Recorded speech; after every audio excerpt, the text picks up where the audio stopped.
कंठ पर विराजमान होते हैं। शुक्रवार की प्रदोष सुख और शांति देती है। फिर लिखा शिव महापुराण में, बड़ा सुंदर लिखा वेदव्यास जी ने, मान लो आप प्रदोष का व्रत नहीं कर सकते,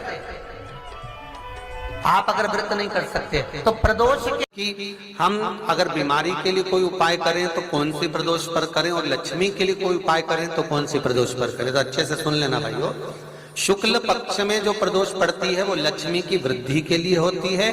कृष्ण पक्ष में जो प्रदोष पड़ती है वो रोग और बीमारी को मिटाने की होती है। तो जितने उपाय आपको प्रदोष के बताए जाते हैं उस हिसाब से आप करो कि शुक्ल पक्ष की प्रदोष है तो लक्ष्मी का कोई उपाय करना है तो हमें शुक्ल पक्ष की प्रदोष पे करना है। अगर हमें बीमारी से निपटने का कोई इलाज करना है या कोई उपाय करना है तो उसको कृष्ण पक्ष की प्रदोष पर करना है।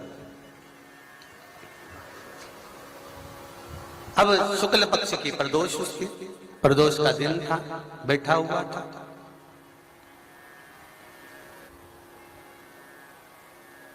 मान लो अगर कहीं आप कोई नौकरी के लिए अप्लाई कर रहे हो, लॉकडाउन में सर्विस छूट गई, कई लोगों की छूटी,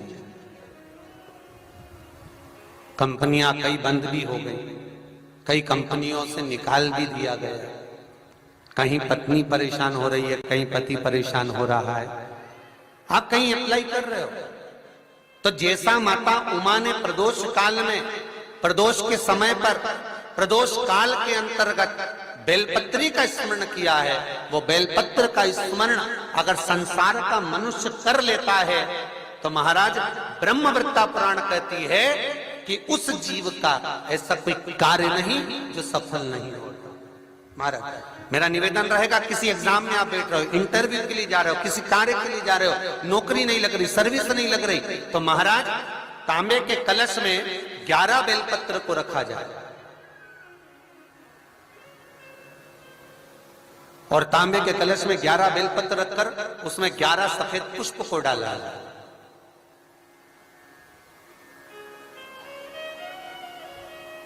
लाल चंदन घिसकर कटोरी में लेकर जाइए।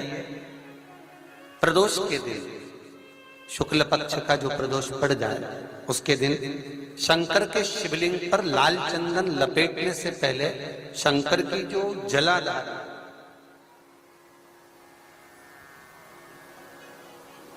महाराज ये शिवलिंग है,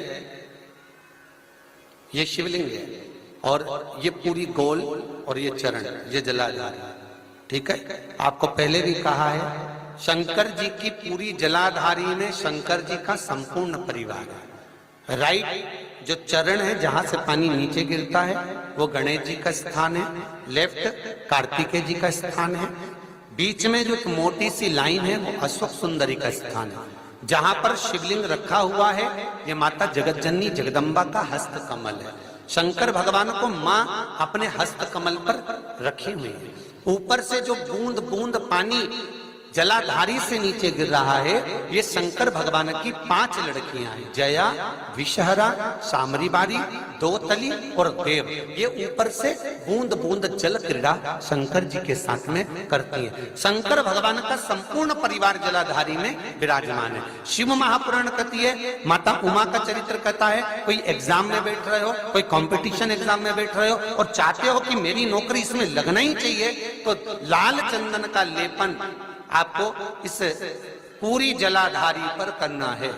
लाल चंदन का लेपन पूरी जलाधारी पर करना। और महाराज जी जिस कलश में आपने घर से 11 बेलपत्र और 11 सफेद पुष्प जल के अंदर डालकर लाए हो उसको आप चढ़ाएंगे तो इस तरह से चढ़ाएंगे कि उसका भाग हमें दिखे चढ़ते समय, ऐसे नहीं चढ़ाना, उसको चढ़ाते समय इस तरह से चढ़ाएं कि वो जल का भाग हमारी ओर गिरता हुआ। महाराज जब आप वो समर्पित कर दें बेलपत्र पुष्प आदि सभी चीजें, उस चंदन का एक थोड़ा सा भाग पूरी जलाधारी पर हाथ फेर कर अपने दरवाजे पर आते आते उसका स्पर्श कर दें। जिस दरवाजे से आप एग्जाम देने के लिए जाओगे, जिस घर से आप जाओगे, अपने घर के किसी भी दरवाजे पर उसका हाथ लगा दें या कोई स्थान को छू लें। जिसको आप दरवाजे को खोलकर दरवाजे को स्पर्श कर कर या दीवार को छूकर या अलमारी को छूकर, जिसको भी छूकर आप जाओगे उसका स्पर्श कर लेना। फिर आपको कुछ नहीं करना है, उमा और महेश ही सब कुछ करेंगे, जो उनको करना है सब साथ है। यहाँ जो पुराण वर्णन कर रही, नर्मदा पुराण, लिंग पुराण, शिव पुराण, ये जो वर्णन कर रही है वो व्याख्यान कर रही है कि शमी पत्र की जो पत्तियां होती हैं उन पत्तियों को 41, 31, 21, 11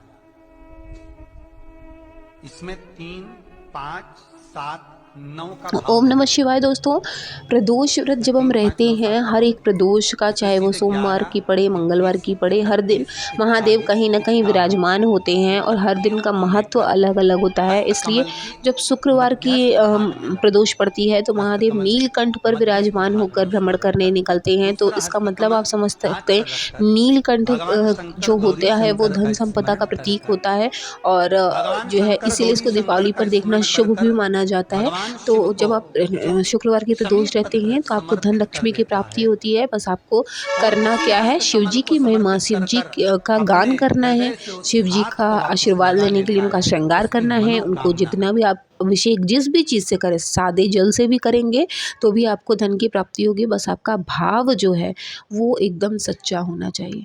बाकी सब भगवान के ऊपर छोड़ दीजिए, अपनी सारी चिंताएं भगवान के ऊपर छोड़ दीजिए। महादेव ऐसे प्रभु हैं जो आपको कभी अकेला नहीं छोड़ेंगे, ऐसा मेरा मानना है। तो आई होप कि आपके लिए वीडियो बहुत यूज़फुल रही होगी। वीडियो अगर आपको अच्छी लगे तो प्लीज़ चैनल को सब्सक्राइब किया कीजिए और साथ ही वीडियो अगर अच्छी लगती है तो उसको लाइक ज़रूर किया करिए, ताकि हमें भी और मोटिवेशन मिले इस तरह की वीडियोज़ लाने का, जहाँ पर आपके भी मनोकामना की पूर्ति हो, साथ ही साथ और लोगों को भी सही जानकारी पहुँच सके। आप सभी के ऊपर माता पार्वती और महादेव की कृपा हमेशा बनी रहे। मिलते हैं नेक्स्ट वीडियो में, तब तक के लिए ओम नमः शिवाय, जय माता दी।